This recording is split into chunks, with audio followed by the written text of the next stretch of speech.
باغ جنت کے ہیں بہرے مدح خانے اہل بیت، تم کو مژدہ نار کا اے دشمنان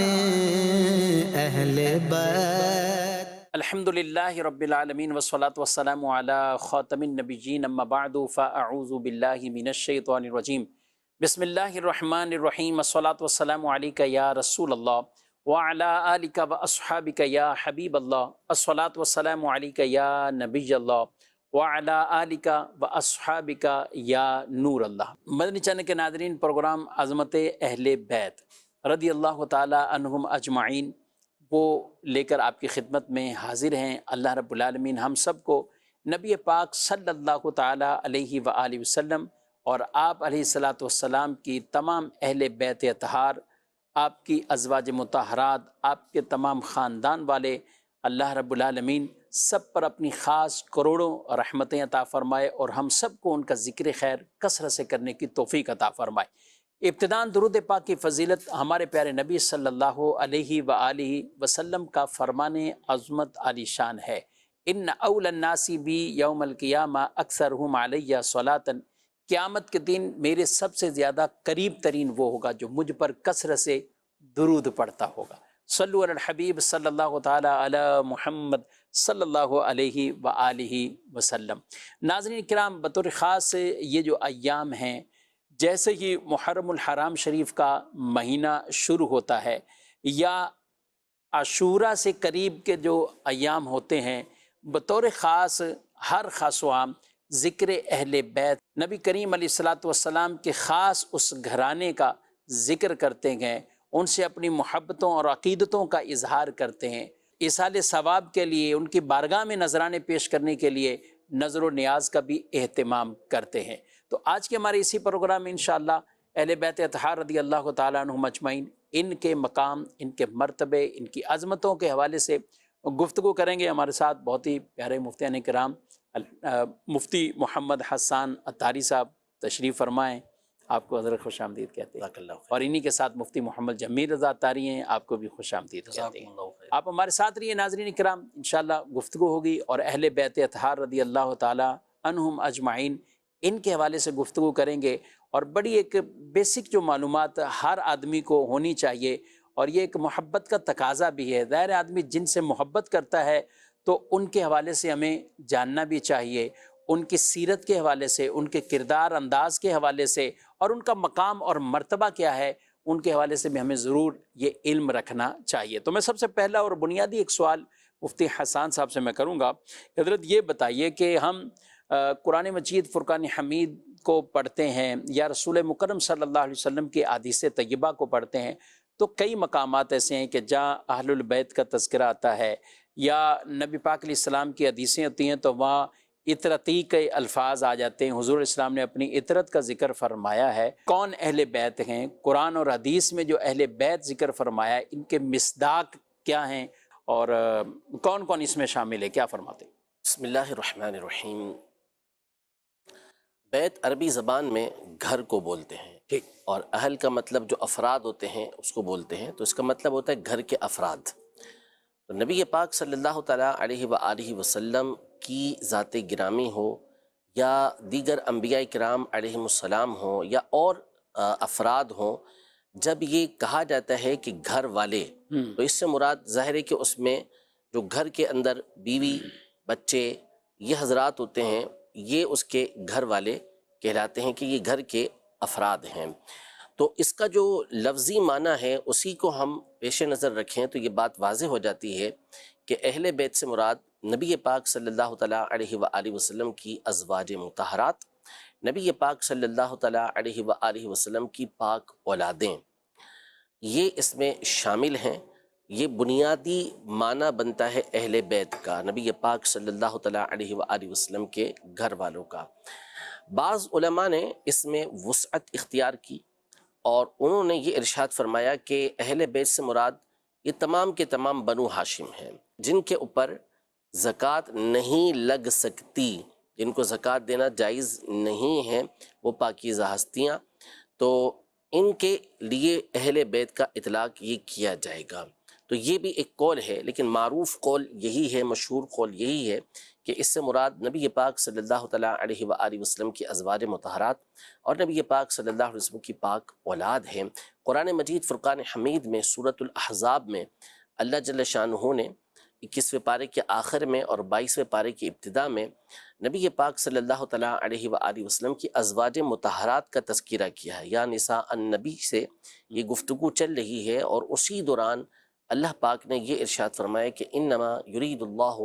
لیذہب عنکم الرجس اہل البیت ویطہرکم تطہیرا، سبحان کہ اللہ تبارک و تعالیٰ یہی چاہتا ہے کہ تم سے اے اہل بیت جو ناپاکی ہے اسے دور ہی رکھے، اسے دور ہی رکھے اور تمہیں خوب ستھرا رکھے۔ تو یہاں سیاق و سباق اور آگے پیچھے جن کا تذکرہ ہے وہ نبی پاک صلی اللہ تعالیٰ علیہ وآلہ وسلم کی ازواج مطہرات ہیں، لیکن جب یہ آیت مبارکہ نازل ہوئی تو نبی پاک صلی اللہ علیہ وسلم نے سیدہ کائنات سیدۃ النساء سیدہ فاطمہ زہرا رضی اللہ تعالیٰ عنہا، حضرت مولا کائنات مولا مشکل کشا سیدنا علی المرتضیٰ کرم اللہ تعالیٰ وجہہ الکریم اور حسنین کریمین کو بلایا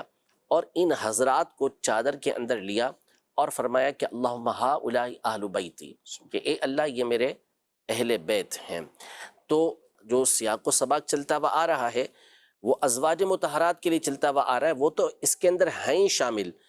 لیکن ان چاروں حضرات کو بھی خاص طور پر نبی پاک صلی اللہ علیہ وسلم نے بلایا اور یہ ارشاد فرمایا کہ یہ بھی اہل بیت کے اندر شامل ہیں،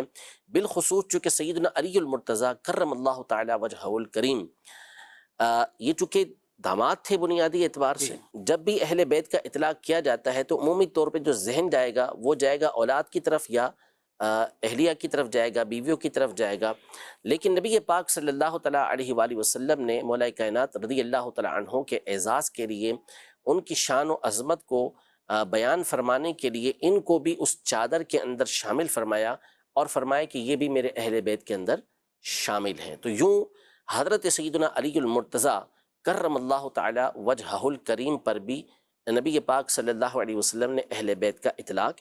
یہ کیا ہے۔ یہ اس چادر والی حدیث کے بعد بالکل اس کے اندر آئیں گے، تو نبی پاک صلی اللہ تعالیٰ علیہ وسلم کی جو ازواج مطہرات تھی وہ بھی اس میں آئیں، اور اسی طرح نبی پاک صلی اللہ تعالیٰ علیہ وآلہ وسلم کی جو 7 مبارک اولادیں تھیں وہ بھی اس کے اندر شامل ہوں گی۔ بعض اوقات یہی حدیث پاک جسے یہ حدیث اقصاء کہا جاتا ہے چادر والی، اسی کو بیان کر کے اس کو مزید یعنی لمیٹڈ کر کے کہا جاتا ہے کہ نہیں صرف یہی ہے، کیونکہ انہی کو چادر میں لیا تھا، اور کوئی زوجہ محترمہ آنا چاہ رہی تھی تو آپ صلی اللہ علیہ وسلم نے انہیں کہا کہ خیر پر ہیں جی لیکن چادر میں نہیں لیا، تو اس کی کوئی خاص وجہ؟ دیکھیں مسئلہ یہ ہے کہ جو قرآن کا سیاق و سباق ہے، جو بندہ قرآن پڑھے گا تو اس کے سامنے یہ بات بالکل واضح ہو جائے گی کہ نبی پاک صلی اللہ تعالیٰ علیہ وسلم کی ازواج مطہرات تو اہل بیت اطہار کے اندر شامل ہی ہیں۔ ان میں حضرت سیدنا علی المرتضیٰ کرم اللہ تعالیٰ وجہہ الکریم کو اعزاز دینے کے لیے، ان کی شان و عظمت کو بیان کرنے کے لیے نبی پاک صلی اللہ علیہ وسلم نے ان کو چادر پر لیا۔ سیدہ ام سلمہ رضی اللہ تعالیٰ عنہا نے یہ گزارش کی تھی اس چادر میں آنے کی، تو ان کو فرمایا تھا تم خیر پر ہو، مطلب یہ کہ وہ پہلے سے ہی اہل بیت کے اندر شامل تھیں، وہ اس سے خارج ہی نہیں تھیں، تو لہٰذا ان کا اس کے اندر داخل ہونے کا کوئی معنی بنتا نہیں تھا۔ یہ مقام تھا خاص ان حضرات کے لیے، اس لیے ان چاروں کو چادر کے اندر شامل فرمایا، کیونکہ حضرت فاطمہ زہرا رضی اللہ تعالی عنہا سیدہ کائنات یہ بیاہ کر جا چکی تھی حضرت سیدنا علی المرتضیٰ کرم اللہ تعالی وجہہ الکریم کے گھر پر، تو اب جب بیٹی چلے جاتی ہے دوسرے گھر پر تو کسی کے ذہن کے اندر تصور آ سکتا ہے کہ کیا شامل ہے یا نہیں ہے، لیکن ظاہر ہے کہ یہ وہ گھرانہ تو نہیں کہ جس کا معاملہ عام گھرانے کی طرح ہو۔ نبی پاک صلی اللہ تعالیٰ علیہ وآلہ وسلم نے واضح طور پر یہ ارشاد فرمایا کہ ہر بنی آدم اس کی جو نسبت کی جاتی ہے وہ اس کے والد کی طرف کی جاتی ہے، یعنی انسان کا جو نسب ہوتا ہے وہ اس کے والد کی طرف سے ہوتا ہے، سوائے فاطمہ رضی اللہ تعالیٰ عنہا کے بچوں کے، کہ ان کا جو نسب ہے وہ نبی پاک صلی اللہ علیہ وسلم کی طرف ہے، وہی نبی پاک صلی اللہ علیہ وسلم کی اولاد ہیں، تو لہذا ان حضرات کو اس میں شامل کیا تاکہ واضح ہو جائے کہ یہ اہل بیت اطہار سے خارج نہیں بلکہ اسی کے اندر داخل ہیں، یہ نبی پاک صلی اللہ علیہ وسلم کے اہل بیت میں سے ہیں۔ اور دونوں طرف کی مبارک ہستیاں جو ہیں ازواج مطہرات رضی اللہ تعالی عنہن ہوں یا نبی پاک صلی اللہ علیہ وسلم کی پاک اولاد ہوں، یہ ہمیشہ ہمارے آنکھوں کی ٹھنڈک اور ہمارے سروں کا یہ تاج ہیں، اور ہر ایک کی عظمت، ہر ایک کی تعظیم، ہر ایک کی تکریم، ہر ایک کی محبت یہ اہل ایمان کے اوپر لازم ہے۔ ماشاءاللہ کافی تفصیل سے اور ڈیٹیل سے حسان صاحب نے گفتگو کی، اور حسان صاحب نے ترجمہ بڑا خوبصورت اس کا کیا، کہ کیا ترجمہ کیا آپ نے؟ کہ اللہ تو یہی چاہتا ہے، ارادہ فرماتا ہے کہ اہل بیت سے گندگی کو دور رکھے، دور رکھے، یعنی بعض کا یہ ہوتا ہے کہ دور کر دے، یعنی جہاں یہ احتمال میں آپ کی گفتگو کے دوران میں نے کہا یہ بھی ایک انداز ہے، اور یہ بھی کئی ایک مقام ہیں، محبت بھرا کئی انداز ہے۔ مقامات ہیں ایسے، جیسے سورہ مدثر جب نازل ہوئی تو یہ ارشاد فرمایا یا ایھا المدثر قم فانذر وربک فکبر وثیابک فطہر والرجز فہجر، یعنی اے بالا پوش چادر اوڑھنے والے، کھڑے ہو جائیے اور لوگوں کو ڈر سنائیے، یعنی جہنم سے ڈرائیے، اور اپنے رب کی بڑائی بیان کریں اور اپنے کپڑوں کو پاکیزہ رکھیں۔ والرجز فہجر، رجز یہ ایک اس کا معنی ہے بت پرستی، فہجر کا ایک مطلب ہوتا ہے چھوڑ دیں۔ اور نبی پاک صلی اللہ علیہ وسلم کو تصور ہی نہیں۔ والرجزہ کے اور بھی معنی کیے گئے ہیں، ایک معنی یہ بنے گا کہ اس کو چھوڑے رکھیے، یعنی مستقل ہمیشہ چھوڑے رکھیے۔ جیسے اہدنا الصراط المستقیم، اب جو حضرات ہیں ہی صراط مستقیم پر انبیاء کرام علیہ السلام، خود نبی پاک صلی اللہ علیہ وسلم کی دعا کرتے تھے، تو اس کا مطلب کہ ہمیں سیدھے راستے پر رکھ، یعنی اس راستے پر ہمیں چلاتا رہے، چل تو رہے ہیں ساتھ ساتھ یہ دعا کر رہے ہیں کہ اس پر استقامت حاصل ہو جائے۔ ماشاءاللہ گفتگو ہماری چل رہی ہے اہل بیت اطہار رضی اللہ تعالیٰ عنہم اجمعین، یہ کون کون ہستیاں ان میں شامل ہیں؟ تو ہمارے ساتھ مفتی جمیل صاحب بھی ہیں، بڑی خوبصورت گفتگو کرتے ہیں۔ جمیل صاحب میرا آپ سے سوال تھوڑا سا ہٹ کر ہے، ایک تو حسان صاحب نے بیان کر دیا، ازواج مطہرات کے حوالے سے بھی کر دیا، نبی پاک علیہ السلام کی اولاد کے حوالے سے، حضرت علی رضی اللہ تعالیٰ عنہ داماد رسول ہیں، اس حوالے سے بھی بیان کر دیا۔ کچھ اور بھی جیسے حضرت سلمان فارسی رضی اللہ تعالیٰ عنہ، جن کے بارے میں روایات میں سلمان منا اہل البیت او کما قال علیہ السلام، اس طرح کے کہ سلمان بھی ہمارے اہل بیت میں سے ہے، تو یہ یہاں پہ حضرت سلمان فارسی وہ تو فارس کے رہنے والے، اور ان کا اس حوالے سے تعلق اور اہل بیت کیا فرماتے ہیں؟ اہل بیت کا جو لفظی معنی ہے وہ ہوتا ہے گھر والے۔ قرآن و سنت کے مکمل اگر ہم اس کی تعلیمات پر اگر نظر رکھیں تو اہل بیت کا اطلاق یا اس کا استعمال وہ نبی پاک صلی اللہ تعالیٰ علیہ وآلہ وسلم کی زبانی اور قرآن پاک کی آیات پر اگر ہم غور کریں تو اس کے اطلاقات کی 3 صورتیں علماء کرام نے قرآن و سنت کی روشنی میں بیان فرمائی ہیں۔ ایک اہل بیت ہوتے ہیں اہل بیت سکنا، اہل بیت سکنا سکنا رہائش کو کہتے ہیں۔ ٹھیک، تو ایک اہل بیت وہ ہوتے ہیں جو گھر میں رہنے والے ہوتے ہیں۔ صحیح۔ تو اب جو اس گھر میں رہنے والے کون ہوتے ہیں؟ جو کسی بھی شخص کی جو اہلیہ ہے، صحیح ہے، ازواج، بیوی، تو وہ اہل بیت سکنا ہوتی ہے۔ تو نبی کریم رؤوف الرحیم صلی اللہ علیہ وسلم کے جو اہل بیت سکنا ہیں تو ان میں ازواج مطہرات شامل ہیں، اور اس پر واضح دلیل قرآن پاک کی ہی ایک آیت کریمہ ہے کہ حضرت سیدنا ابراہیم علیہ نبینا علیہ صلاۃ والسلام کی جو ایک اہلیہ حضرت سارہ تھیں، ایک تو حضرت ہاجرہ ہیں جو حضرت اسماعیل علیہ السلام کی والدہ ماجدہ ہیں، ایک حضرت سارہ بھی حضرت ابراہیم علیہ السلام کی اہلیہ ہیں، زوجہ محترمہ ہیں۔ تو ان کے ہاں بھی اولاد کا سلسلہ نہیں تھا، تو جب انہیں بھی ایک بڑی عمر میں جا کے جب حضرت اسحاق علیہ صلاۃ والسلام کی پیدائش کی خوشخبری سنائی گئی تو انہیں بڑا تعجب ہوا۔ تو اس موقع پر جو فرشتے حضرت ابراہیم علیہ السلام کے پاس آئے ہوئے تھے اس خوشخبری کو لے کر، تو انہوں نے حضرت سارہ رضی اللہ عنہا کے اس تعجب کو دیکھتے ہوئے فرمایا قالوا اتعجبین من امر اللہ، اللہ تعالیٰ کے حکم میں آپ تعجب کر رہی ہیں۔ رحمت اللہ وبرکاتہ علیکم اہل البیت انہ حمید مجید، کہ آپ پر اللہ کی رحمتیں ہیں، اللہ تعالیٰ کی برکتیں ہیں آپ لوگوں پر، ایک گھر والوں۔ تو یہاں اہل البیت کا جو لفظ استعمال ہوا ہے حضرت سارہ رضی اللہ تعالی عنہا کے لیے استعمال ہوا ہے، گھر والے۔ تو اس اطلاق کو حضرت ابراہیم علیہ السلام کی زوجہ محترمہ کے لیے قرآن استعمال فرما رہا ہے، اور جیسے کہ یہ سورہ احزاب کا 21ویں پارے کا آخر اور 22ویں پارے کا شروع، اس میں ازواج مطہرات سے خطاب ہے، اور ازواج مطہرات کو جو خطاب ہے پھر وہ عموماً ہر ایک مسلمان عورت کے لیے بھی اس میں خطاب موجود ہے۔ تو اب یہاں پر جو اہل بیت کا اطلاق ہے، یہ اہل بیت سکنا جو گھر والے ہیں، گھر جن کو رہائش والے ملی جو ہوئی۔ جیسے اہلیہ اور زوجہ۔ ہم،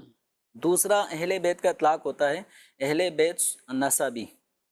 وہ گھر والے کہ جن کا تعلق نسب سے ہوتا ہے، ان کو بھی گھر والے شمار کر لیے جاتے ہیں۔ تو نبی کریم صلی اللہ تعالیٰ علیہ وآلہ وسلم کی جتنی صاحبزادیاں ہیں ٹھیک، وہ اس اطلاق میں اہل بیت ہیں کہ حضور کا ان سے نسبی تعلق ہے، اور اس کا اظہار آپ صلی اللہ علیہ وسلم نے اس حدیث قصہ میں بھی فرمایا۔ تو حضرت مولا علی رضی اللہ تعالیٰ عنہ بھی اس رشتہ نسب میں آپ صلی اللہ تعالیٰ علیہ وسلم کے داخل تھے، تو یوں ان کو بھی اہل بیت میں شمار کیا گیا، تو یہ اہل بیت نسبی ہیں۔ اور تیسرا اطلاق اہل بیت کا ہوتا ہے اعزازی، کہ نبی کریم رؤوف الرحیم صلی اللہ علیہ وسلم کے وہ گھر کے فرد نہیں ہیں، آپ صلی اللہ علیہ وسلم سے ان کا نسب کا کوئی تعلق نہیں ہے، جیسے کہ حضرت سیدنا سلمان فارسی رضی اللہ تعالیٰ عنہ، تو یہ فارس کے رہنے والے تھے، فارسیون نسل تھے، اور آپ اسلام جب قبول کر لیتے ہیں تو نبی پاک صلی اللہ تعالیٰ علیہ وآلہ وسلم ان کو اعزاز دیتے ہوئے، ان کی عظمت کو ظاہر کرتے ہوئے فرماتے ہیں سلمان منا، سلمان ہم میں سے ہی ہے۔ پھر آگے فرمایا اہل البیت، یعنی ہمارے اہل بیت سے ہی ہے سلمان بھی۔ اور اسی طرح کے الفاظ حضرت سیدنا اسامہ بن زید رضی اللہ تعالیٰ عنہ، جو نبی پاک صلی اللہ تعالیٰ علیہ وسلم کے بہت ہی چہیتے صحابی کے بیٹے ہیں، اور آپ صلی اللہ علیہ وسلم کے گھر میں ان کا آنا جانا یعنی اس قدر ہوتا تھا کہ لوگ جو نئے نئے جنہوں نے اسلام قبول کیا ہوتا تھا تو وہ انہیں ان حضور اکرم صلی اللہ علیہ وسلم کے گھر ہی کا ایک فرد سمجھتے تھے۔ تو آپ صلی اللہ علیہ وسلم نے ان کے لیے بھی اس طرح کے کلمات ارشاد فرمائے ہیں کہ اسامہ ہم میں سے ہے، یعنی اہل بیت میں سے ہے۔ تو ان کے اوپر جو اہل بیت کا اطلاق ہوگا یہ اہل بیت کا اطلاق اعزازی۔ تو اہل بیت کی یوں 3 اقسام قرآن و سنت احادیث کی روشنی میں علماء نے بیان فرمائی ہے۔ اہل بیت سکنا جن میں ازواج شامل ہیں، اہل بیت نسبی جس میں اولاد اور یہ شامل ہیں، جس میں حضرت مولا علی رضی اللہ عنہ بھی نسب کے اعتبار سے شامل ہیں، اور اہل بیت اعزازی جس میں جن جن ہستیوں کو سرکار صلی اللہ علیہ وسلم نے اپنے اہل بیت کی طرف منسوب فرمایا تو وہ صحابہ بھی اہل بیت اعزازی میں شامل ہیں۔ ماشاءاللہ، یہ تو مختلف یہ کیٹیگری ہوگی، ان میں بھی باہمی طور پہ آپس میں درجات بھی، فضیلتیں بھی، مقام اور مرتبے کے اعتبار سے اگر ہم بات کریں حسنین کریمین رضی اللہ تعالیٰ عنہما کی، اگر ہم بات کریں ان کی والدہ محترمہ کی، ان کے والد گرامی کی بات کریں، اچھا پھر ازواج مطہرات میں بھی اسی طرح، تو اہل بیت کی جتنی بھی یہ اقسام بیان کی گئی ہیں، تو جب ہم ان کے مرتبے کی طرف آئیں، درجات کی طرف آئیں، تو اس میں بھی تفاوت ہوگا؟ بالکل واضح طور پر دیکھیں، سب سے افضل ہستی ان میں جو اہل بیت اطہار کے جو اطلاقات ابھی سنے ہم نے کہ سکنا کے اعتبار سے ہوں یا نسب کے اعتبار سے ہوں یا اعزاز کے اعتبار سے ہوں، ان تمام میں جو سب سے افضل ہستی ہے وہ سیدنا علی المرتضیٰ کرم اللہ تعالیٰ وجہہ الکریم کی ہے۔ سبحان اللہ، یعنی تمام میں، یعنی یہ جو ازواج آتے ہیں جو نبی پاک صلی اللہ علیہ وسلم کی اولاد ہیں، اسی طرح جو اعزازی طور پر نبی پاک صلی اللہ علیہ وسلم کے اہل بیت اطہار کہلائے، تو ان تمام میں افضل ہستی حضرت سیدنا علی المرتضیٰ کرم اللہ تعالی وجہہ الکریم کی ہے۔ پھر اس کے بعد جب ہم بیٹیوں کے اعتبار سے دیکھتے ہیں نبی پاک صلی اللہ علیہ وسلم کی، تو اس میں افضل ترین ہستی وہ سیدہ کائنات سیدۃ نساء اہل الجنہ، جنت کی جو عورتیں ہیں ان کی سردار، عالمین کی عورتوں کی سردار، نبی پاک صلی اللہ علیہ وسلم کے جگر کا ٹکڑا حضرت سیدہ فاطمہ زہرا رضی اللہ تعالی عنہا کی ذات گرامی، اولاد میں سے سب سے فضیلت والی سیدہ فاطمہ زہرا رضی اللہ تعالی عنہا ہے۔ اور ازواج مطہرات کی بات کریں تو ان میں جو افضل ترین ہستی ہے وہ حضرت سیدہ خدیجۃ الکبریٰ رضی اللہ تعالی عنہا اور سیدہ عائشہ رضی اللہ تعالی عنہا، یہ دونوں ہستیاں ہیں کہ جو ازواج مطہرات میں سب سے افضل قرار دی گئی ہیں۔ پھر اس میں علماء کے مختلف اقوال ہیں اور خواتین میں سب سے افضل کون ہیں، اس حوالے سے جو ہمارے علماء ہیں انہوں نے یہ بیان کیا کہ یہاں آ کے ہم یہ کہتے ہیں کہ کائنات کی جو افضل ترین ہستیاں ہیں عورتوں میں وہ 3 ہستیاں ہیں، حضرت سیدہ فاطمہ زہرا رضی اللہ تعالی عنہا، حضرت سیدہ خدیجۃ الکبریٰ رضی اللہ تعالی عنہا اور حضرت سیدہ عائشہ رضی اللہ تعالی عنہا، یہ عورتوں میں سب سے افضل ہستیاں ہیں۔ پھر اس کے بعد جو سیدنا امام حسن مجتبیٰ رضی اللہ تعالی عنہ ہیں، سیدنا امام حسین رضی اللہ تعالی عنہ ہیں، وہ افضل ترین ہستیاں، ان کے مقامات اپنی جگہ پر ہیں۔ سبحان اللہ۔ یعنی کئی ایک علماء نے جو ترتیب لکھی افضلیت کی جی کہ صحابہ اکرام علیہم رضوان میں افضل ترین ہستیاں کون سی ہیں، تو ان میں خلفائے راشدین کا تذکرہ کیا کہ سب سے افضل تو سیدنا ابو بکر صدیق رضی اللہ تعالیٰ عنہ، پھر حضرت عمر رضی اللہ تعالیٰ عنہ۔ یہ اہل سنت کا متفق علیہ مسئلہ ہے، یعنی یہ مجمع علیہ مسئلہ ہے، اجماع ہے اس کے اوپر ہمارا کہ انبیاء اور رسول کے بعد جو انسانوں میں سب سے افضل ہستیاں ہیں وہ سیدنا ابو بکر اور سیدنا عمر رضی اللہ تعالیٰ عنہما کی ہستیاں ہیں۔ پھر اس کے بعد جمہور کے نزدیک یہ سیدنا عثمان غنی رضی اللہ تعالیٰ عنہ افضل ہیں، اور اس کے بعد مولا کائنات مولا مشکل کشا رضی اللہ تعالیٰ عنہ کی ذات گرامی ہے جو افضل ترین ہستی ہے۔ پھر اس کے بعد جن کا نمبر آتا ہے وہ بقیہ عشرہ مبشرہ کا نمبر آتا ہے، یہ افضل ہستیاں ہیں، یعنی بقیہ 6 افراد یہ۔ 6 افراد۔ ان کے بعد صاحب بحر شریعت نے بھی، اور اسی طرح صدر الافاضل نعیم الدین مراد آبادی رحمۃ اللہ تعالیٰ علیہ نے بھی، اور کئی عربی کتابوں کے اندر بھی ترتیب میں تذکرہ ہے وہ حسنین کریمین کا ہے، ترتیب فضیلت والا۔ ہاں، کہ ان کا سیدہ فاطمہ زہرا رضی اللہ تعالیٰ عنہا کا، ازواج مطہرات کا، پھر جن کو جو اہل بدر ہیں، پھر اہل احد ہیں، پھر جو صلح حدیبیہ والے ہیں، بیعت رضوان والے، وہ حضرات، ان کی افضلیت کو اس انداز میں بیان کیا گیا۔ پھر جو فتح مکہ سے پہلے ایمان لے کر آ گئے، پھر فتح مکہ کے بعد جو ایمان لے کر آئے، ان کے مراتب ہیں۔ یہ سارے کے سارے ظاہر سی بات ہے کہ قطعی جنتی ہیں جو اس میں ذکر ہو رہے ہیں، اور جو سیدنا امام حسن رضی اللہ تعالیٰ عنہ اور سیدنا امام حسین رضی اللہ تعالیٰ عنہ کی ذات ہے،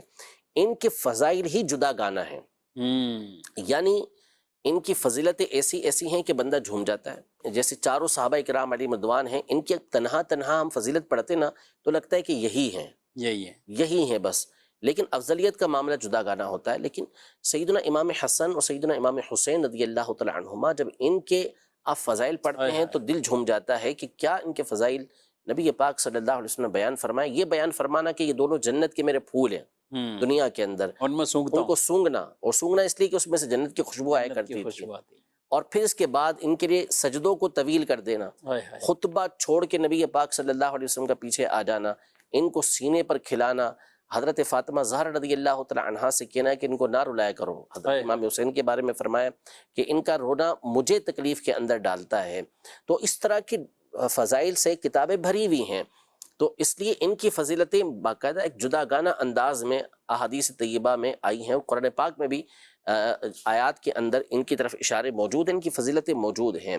تو یوں یہ ساری کی ساری ہستیاں وہ ہیں کہ تنہا دیکھتے ہیں تو یہی ہیں، یہی ہیں۔ کیا بات ہے، کیا بات ہے۔ نبی پاک صلی اللہ علیہ وسلم ان کے ہاں تشریف لے کر جائیں، ان کے گھر میں جائیں تو بھی آپ ان کو اٹھائیں، محبت کا اظہار فرمائیں، اور انہیں سونگیں، باقاعدہ انہیں اپنے کاندھوں پہ سوار کر کے رسول اللہ صلی اللہ علیہ وسلم مدینے کی گلیوں میں آپ تشریف لے کر جائیں، اور صحابہ یہ منظر دیکھیں تو وہ بھی رش کریں، گویا کہ ایسی گفتگو کریں، کلام کریں کہ واہ شہزادے تمہاری سواری کتنی اعلیٰ ہے، اور رسول اللہ صلی اللہ علیہ وسلم فرمائیں کہ سواری کو تو تم کہہ رہے ہو، سوار بھی دیکھو وہ کتنا اعلیٰ ہے۔ تو ان کے بارے میں حضور علیہ الصلوۃ والسلام نے کتنی عظمتوں کو بیان کیا۔ ان شہزادوں سے پیار، ان کے ماں باپ سے جو پیار کرے، ان کی والدہ سے، ان کے والد سے، فرمایا مجھ سے محبت کرے، ان دونوں سے کرے، پھر ان کی والدہ، ان کے والد، ان کو آپ صلی اللہ علیہ وسلم جنت میں اپنا ساتھی فرمائیں۔ وہ جنت میں حضور علیہ السلام کی رفاقت والے ہوں گے، جنت میں حضور علیہ السلام کی معیت والے ہیں، جنت میں حضور علیہ السلام کے ساتھ داخل ہوں گے۔ تو ان سے یہ مطلوب ہے، مقصود ہے پیارے مصطفیٰ صلی اللہ علیہ وسلم کا کہ امت نبی پاک علیہ السلام کی آل و اولاد سے امت پیار کرے۔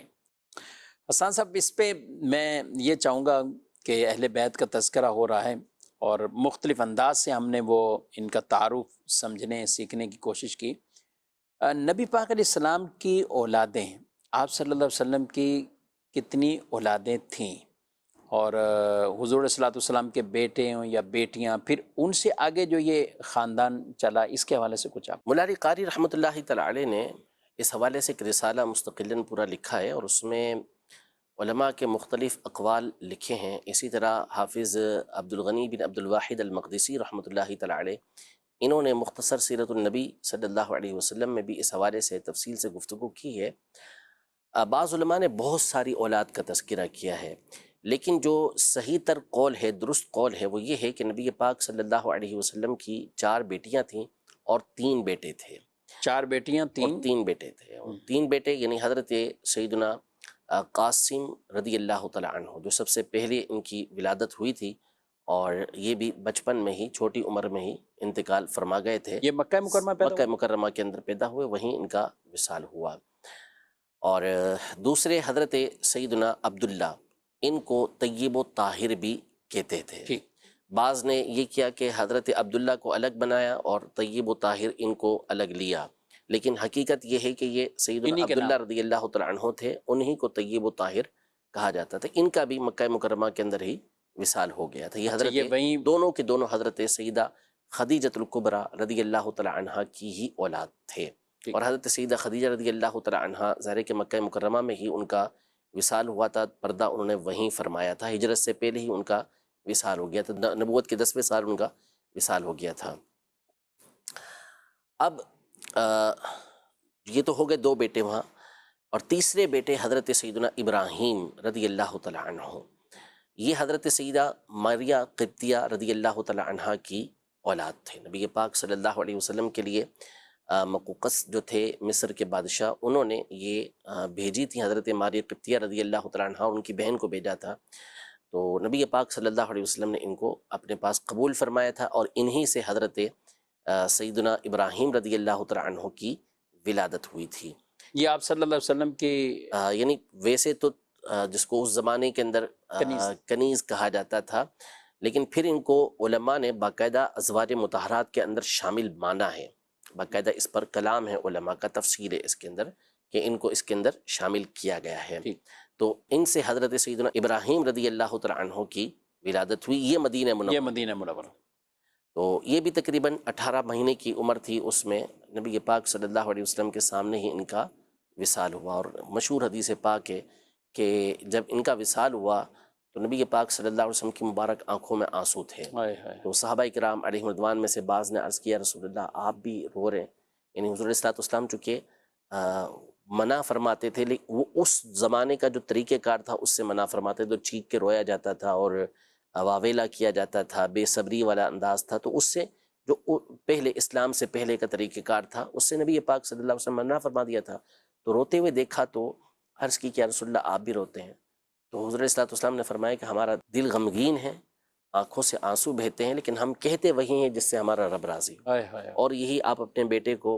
کہہ رہے تھے کہ ابراہیم تمہاری فرقت میں ہمارا دل غمگین ہے، لیکن ہم اللہ تبارک و تعالیٰ سے راضی ہیں۔ تو حضرت ابراہیم رضی اللہ تعالیٰ عنہ یہ وہ ہستی تھے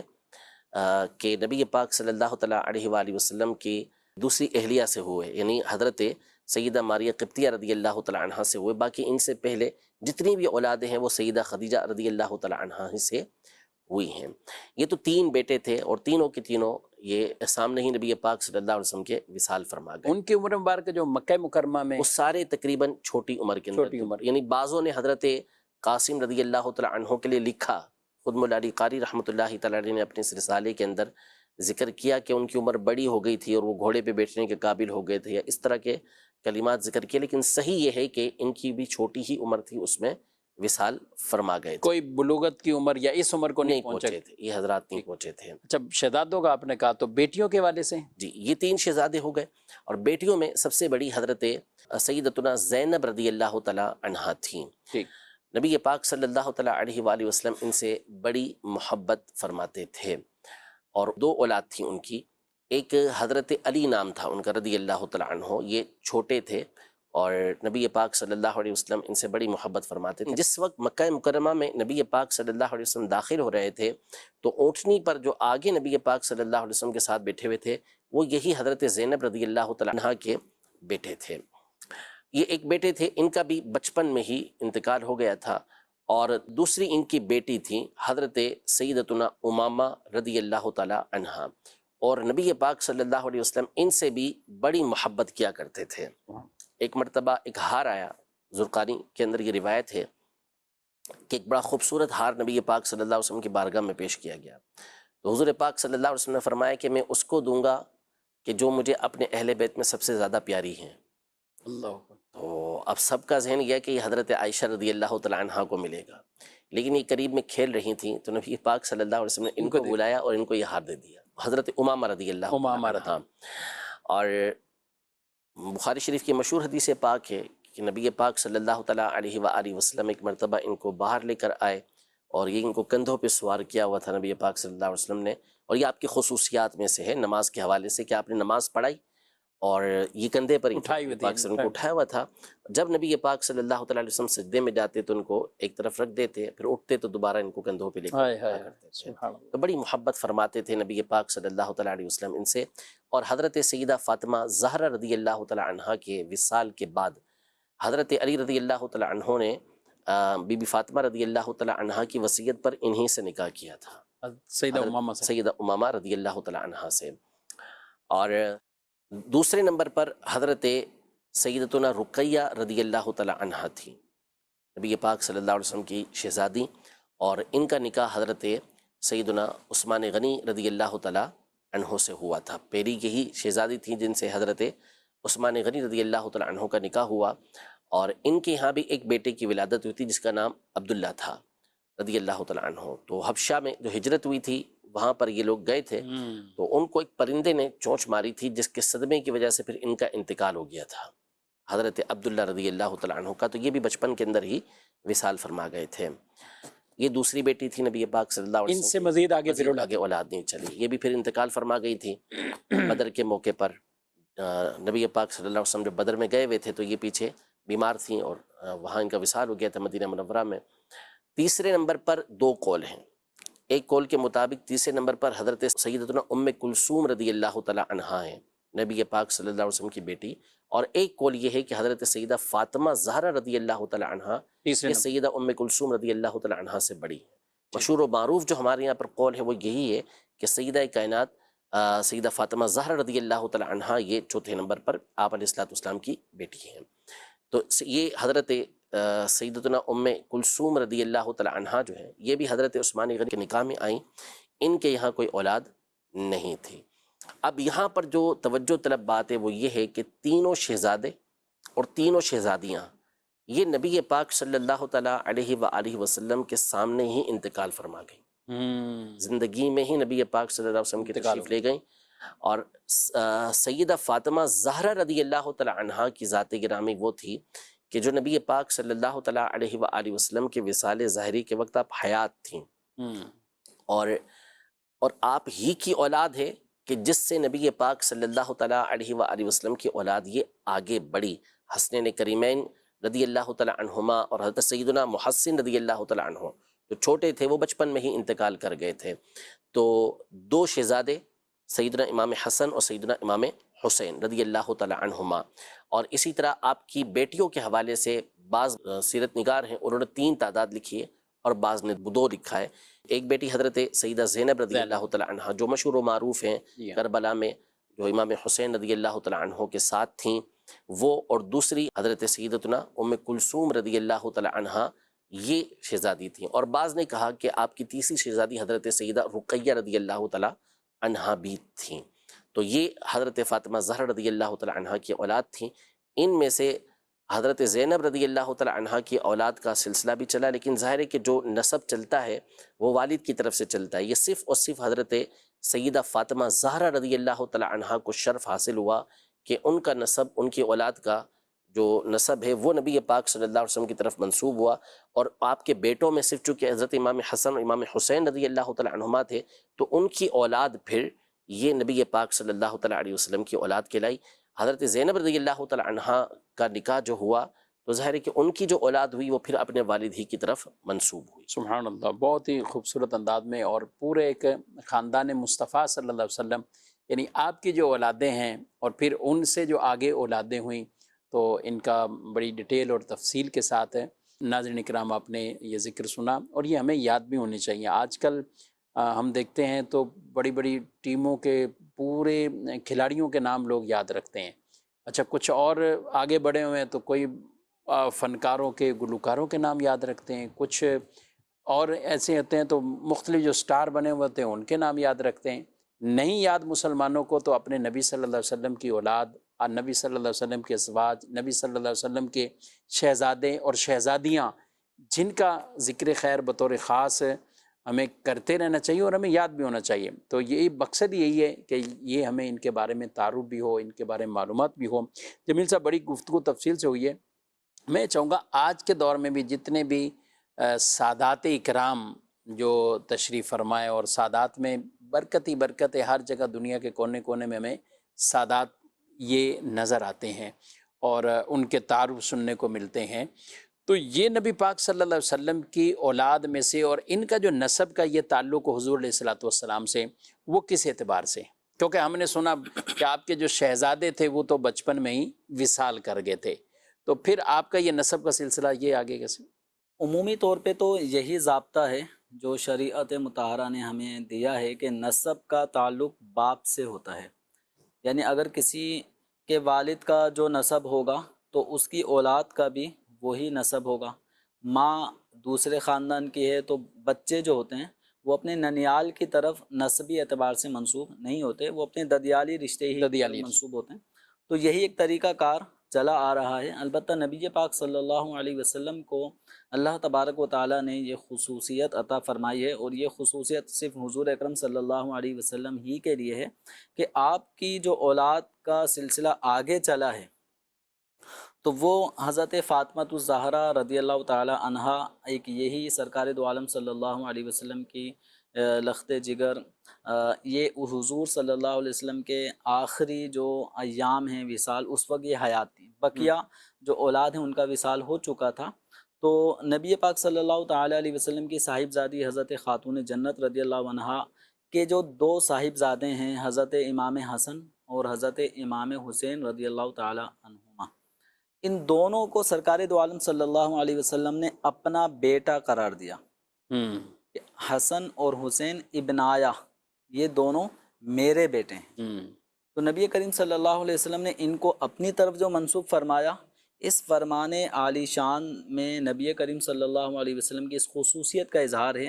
کہ نارمل بیٹے سے ہی آگے نسب چل رہا ہوتا ہے، لیکن یہاں پہ آپ صلی اللہ علیہ وسلم کی اولاد کا جو سلسلہ ہے حضرت فاطمہ الزہرا رضی اللہ تعالی عنہا اور مولا علی کرم اللہ تعالی وجہہ الکریم کے ذریعے سے چل رہا ہے۔ یعنی وہ اولاد جو حضرت مولا علی کی حضرت فاطمہ الزہرا رضی اللہ تعالی عنہا سے ہوئیں،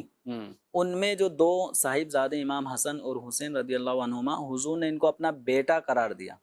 اور ان دونوں کی عظمت و شان کو بیان کرتے ہوئے فرمایا کہ یہ دونوں سیدہ شبابی اہل الجنہ، یہ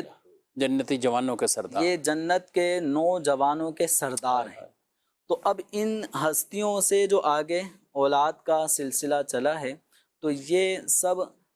حضور صلی اللہ تعالی علیہ وسلم کے جو مبارک کلمات ہیں، سیدہ شبابی اہل الجنہ، تو اس حدیث مبارک میں سید کا جو لفظ استعمال ہوا ہے، تو بالخصوص جو حضرت امام حسن امام حسین رضی اللہ تعالی عنہما کی جو اولاد کریمہ ہیں، ان کے لیے بھی اسی لفظ کو استعمال کیا جاتا ہے، سید، اور جمع کے لیے سادات۔ دنیا بھر میں جو بھی حسنی یا حسینی نسب سے تعلق رکھنے والے اشخاص ہیں، چاہے وہ مرد ہوں یا خواتین ہوں، تو وہ سب سادات کرام میں شمار ہوتے ہیں۔ اچھا، نبی کریم صلی اللہ تعالی علیہ وآلہ وسلم سے متعلقین نسبی اعتبار سے اور بھی بہت ہستیاں ہیں، جیسے خود مولا علی رضی اللہ تعالی عنہ کے اپنی اولادیں ہیں جو خاتون جنت رضی اللہ عنہا کے علاوہ دیگر ازواج سے پیدا ہوئیں، جیسے محمد بن حنفیہ، تو یہ بنو ہاشم تو کہلائیں گے، لیکن حضرت علی رضی اللہ عنہ کے بیٹے ہیں، علوی کہلائیں گے، ہاشمی کہلائیں گے، لیکن سید کا اطلاق ان پر سادات کرام کے اعتبار سے جو خصوصیت حسن حسین رضی اللہ تعالی عنہما کے اولاد کے لیے لفظ استعمال ہوتا تو وہ یہاں پہ استعمال نہیں ہوتا۔ اسی طرح حضرت عباس رضی اللہ تعالی عنہ، ان کی جو اولادیں ہیں، حضرت عبداللہ بن عباس، پھر ان کی جو پوری اولادیں ہیں، اسی طرح حضرت حمزہ رضی اللہ تعالی عنہ کا جو خاندان، ان کی جو اولادیں ہیں، تو یہ سب بنو ہاشم کے افراد کہلاتے ہیں۔ آل حمزہ، آل عباس، آل علی، آل عقیل، آل حارث، آل حارث، آل جعفر، تو یہ سب نبی کریم صلی اللہ تعالی علیہ وسلم کے کوئی چچا ہیں تو کوئی چچا زاد ہیں، اور یہ سب ہاشمی گھرانے ہی کے وہ افراد ہیں کہ جن پر زکوٰۃ، صدقہ واجبہ، جن کو لینا حرام ہے، نہ دینے کی اجازت ہے، ہاں، نہ آپس میں ایک دوسرے کو آپس میں بھی ایک دوسرے کو نہیں دے سکتے اور یہ لے نہیں سکتے۔ ہاں، ان پہ زکوٰۃ فرض ہوگی، زکوٰۃ ادا کریں گے، صدقہ واجبہ وہ یہ ادا کریں گے، لیکن یہ لوگوں سے زکوٰۃ اور صدقہ واجبہ وصول نہیں کریں گے۔ تو یہ سید کا جو لفظ ہے یہ بالخصوص حسنین رضی اللہ تعالیٰ عنہما کی اولاد ہی کے لیے استعمال کیا جاتا ہے۔ یہ ماشاءاللہ آپ نے بڑی اچھی اور خوبصورت تفصیل ڈیٹیل بیان کر دی، کیونکہ سادات کے حوالے سے عموماً تو ہم یہی سنتے ہیں کہ سادات کو صدقہ یا زکوٰۃ یہ نہیں دینی، یعنی بنو ہاشم کے اعتبار سے، جی یعنی سادات بھی اسی میں آ جاتے ہیں، اور بنو ہاشم وسعت والے ہیں کہ اس کے اندر یہ جتنے آپ نے نبی پاک صلی اللہ علیہ وسلم کے دیگر جو خاندان کے حوالے سے بھی یا بنو ہاشم کے حوالے سے جو جن کو بیان کیا ہے، تو یہ تمام تر وہ ہیں کہ جن کے لیے زکوٰۃ لینا دینا، یعنی یہ ان کے اکرام کی وجہ سے، کیونکہ یہ وہ ہستیاں ہیں، یہ وہ خاندان ہے کہ زکوٰۃ جو لوگوں کے پیسوں کا میل ہے یہ اسے نہیں لیں گے، صحیح، اور ان کے لیے اس کو منع فرمایا گیا ہے۔ آسان سا بات چلیے تو زکوٰۃ نہیں دیں گے، لیکن ویسے ہی جو یہ ہیں سادات ہیں یا اس طرح کے گھرانے ہیں، تو ان کو خدمت کرنا یہ کتنا بڑا حساب۔ دیکھیں امام اہل سنت رحمۃ اللہ تعالی علیہ سیدی اعلیٰ حضرت بڑی تفصیل کے ساتھ اس پر گفتگو کی ہے، اور آپ نے فرمایا کہ ایک تو بڑی تنبیہ فرمائی کہ ایک زکوٰۃ کا جو ہیلا کیا جاتا ہے کہ کسی کو دے دیا پھر وہ دے دے واپس اور ان کو دیا جائے، تو فرمائے نہیں، آپ یہ تصور کر کے کہ جو کچھ بھی تمہارے پاس ہے وہ ان کے نانا جان کا ہے، ان کے نانا جان کا ہے، ذرا اس دن کا خاص تصور کرو کہ جب انہی کے سب محتاج ہوں گے اور سب کو انہی کی ضرورت ہوگی، اور حدیث کے اندر یہ ہے کہ قیامت کے دن حضرت ابراہیم بھی نبی پاک صلی اللہ تعالیٰ علیہ وآلہ وسلم کے محتاج ہوں گے۔ واہ، تو اب اس دن ان کے نانا کی جو حکومت ہوگی، اور ویسے حکومت ہے تو خاص بندہ ان کا محتاج ہوگا، تو ابھی ان کے اولاد کی خدمت کرے گا تو پھر نتیجہ یہ نکلے گا کہ وہ قیامت کے دن اس کا بدلہ دیے بغیر چھوڑیں گے۔ حدیثوں کے اندر موجود ہے